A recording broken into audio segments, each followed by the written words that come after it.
تندور والا روٹی جو 5 روپے میں روٹی بیچتا تھا، اسے روٹی کی قیمت میں اضافہ کرنا تھا، لیکن بادشاہ کی اجازت کے بغیر کوئی اس کی قیمت نہیں بڑھا سکتا تھا۔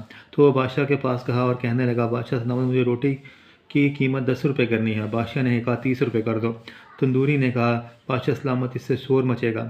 بادشاہ نے کہا، اس کی فکر نہ کرو، میرے بادشاہ ہونے کا کیا فائدہ، تم اپنا منافع دیکھو اور روٹی کی قیمت 30 روپے کر دو۔ اگلے دن اس نے روٹی کی قیمت 30 روپے کر دی۔ شہر میں کوہرام مچ گیا۔ لوگ بادشاہ کے پاس پہنچے اور شکایت کی کہ تندور والا ظلم کر رہا ہے، 30 روپے کی روٹی بیچ رہا ہے۔ بادشاہ نے اپنے سپاہیوں سے کہا، میرے دربار میں تندور والے کو پیش کیا جائے۔